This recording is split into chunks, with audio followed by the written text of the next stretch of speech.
নমস্কার, আমি মৌমিতা। আমার রান্নাঘরে আপনাদের সকলকে স্বাগত জানাই। আজকে আমি বানাবো নিরামিষ একটি রান্না, লাউ দিয়ে মুগ ডালের ঘন্ট। লাউ দিয়ে মুগ ডালের ঘন্ট বানানোর জন্য আমি প্রথমে একটা বাসনে জল গরম বসিয়ে দিয়েছিলাম। আমি এখানে বড় কফি মাগের 1 কাপ মতো জল দিয়েছি। আর তারপরে দিয়ে দিয়েছি ধুয়ে কিছুক্ষণ 15 মিনিটের মতো ভিজিয়ে রাখা মুগ ডাল। মুগ ডালটা দেওয়ার পরে আমি দিয়ে দিয়েছি লাউগুলোকে আমি একদম কুচি কুচি করে কেটে নিয়েছি, ঠিক আলু ভাজার মতো। তারপরে আমি দিয়ে দিয়েছি চিড়ে রাখা গোটা কাঁচা লঙ্কা, আর দিয়ে দিয়েছি সামান্য একটু নুন আর হলুদ দিয়ে এবার আমি সেদ্ধ হতে বসিয়ে দিয়েছি। আমি ডাল আর লাউটাকে সেদ্ধ করে নেব। এমনভাবে সেদ্ধ করব যাতে ডালটা যাতে একদম গলে না যায়, অথচ ডালটা খুব ভালো মতো সেদ্ধ হবে কিন্তু গোটা গোটা থাকবে। আমি এই রান্নাতে বেশি জল ব্যবহার করিনি এটা সেদ্ধ করার সময়, কারণ লাউ থেকে এমনিতেই জল বেরোয়, আপনারা দেখতেই পাচ্ছেন লাউ থেকে জল ছেড়ে দিয়েছে। সেই জলেই, আর ওই 1 কাপ মতো আমি জল দিয়েছিলাম, সেই জলেই ডালটা সেদ্ধ হবে আর লাউটাও সেদ্ধ হবে।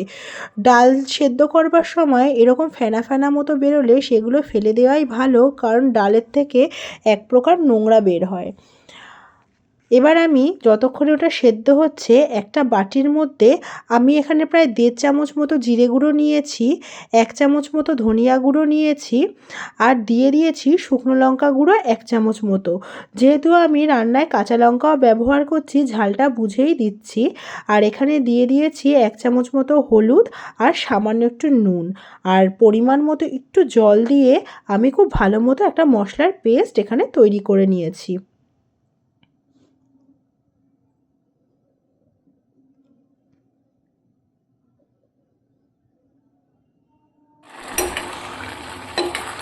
এদিকে আমার ডালটা আর লাউটা দুটোই সেদ্ধ হয়ে গেছে।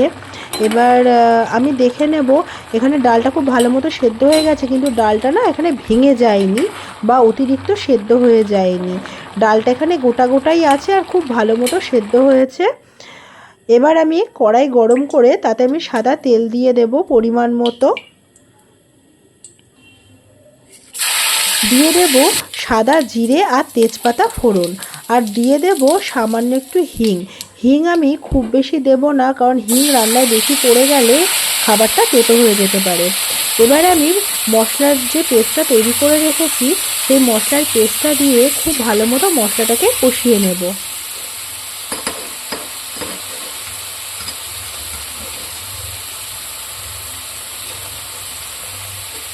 মশলাটাকে খুব ভালো মতো কষিয়ে নেব, আর দিয়ে দেব হচ্ছে 1 চামচ মতো আদা বাটা। লাউ দিয়ে মুগ ডালের ঘন্ট আশা করি অনেকেই বানিয়েছেন, হ্যাঁ রান্নাটাও অনেকেই জানেন, কিন্তু আমি যেভাবে বানাই আমি ঠিক সেভাবেই আপনাদের সাথে শেয়ার করলাম। এভাবে বানালেও খেতে খুবই টেস্ট হয় আর খুব ভালো লাগে খেতে।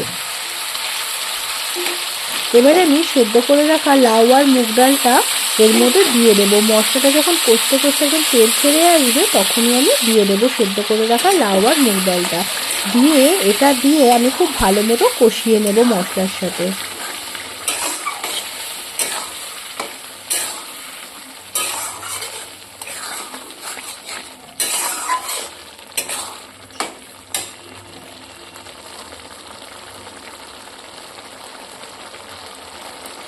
লাউ আর মুগ ডালটা কষানোর সময় আমি দিয়ে দেব কিশমিশটা আমি ভালো মতো ধুয়ে আমি কিছুক্ষণের জন্য ভিজিয়ে রেখেছিলাম।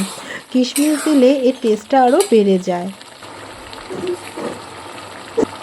এবারে আমি দিয়ে দিয়েছি স্বাদ মতো মিষ্টির জন্য আমি এখানে জ্যাগেরি পাউডার ব্যবহার করছি। আপনারা চাইলে চিনিও ব্যবহার করতে পারেন, তবে চিনিটা এখন না খাওয়াই ভালো, যেহেতু চিনিটা স্বাস্থ্যের পক্ষে আমাদের খুবই ক্ষতিকর। এবার আমি খুব ভালো মতো করে এটাকে কষিয়ে নেব। কষতে কষতে যখন অনেকটা শুকনো হয়ে আসবে, ঝোলটা অনেকটা কমে আসবে, তখন আমি দিয়ে দেব কুচনো ধনিয়া পাতা।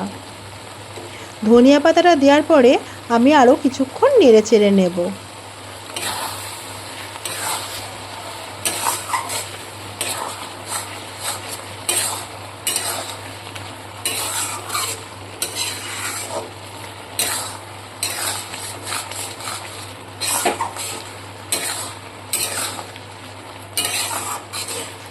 এখানে দেখতেই পাচ্ছেন নাড়তে নাড়তে ঝোলটা একদমই শুকিয়ে গেছে আর আস্তে আস্তে তেলও ছেড়ে আসছে রান্নাটা থেকে।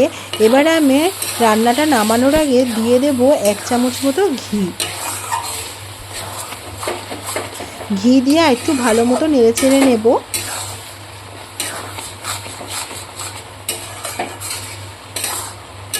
এখানে আমার লাউ দিয়ে মুগ ডালের ঘন্ট একদম রেডি হয়ে গেছে। এবার আমি রান্নাটা পরিবেশন করবার জন্য নামিয়ে নেব। আমার আজকের রান্নার ভিডিও যদি আপনাদের ভালো লাগে তাহলে অবশ্যই লাইক, কমেন্ট, শেয়ার করতে ভুলবেন না। আর এরকম প্রতিদিনের ঘরোয়া রান্নার রেসিপি পাওয়ার জন্য আমার রান্নাঘরের পেজটিকে সাবস্ক্রাইব করে আমার পাশে থাকবেন।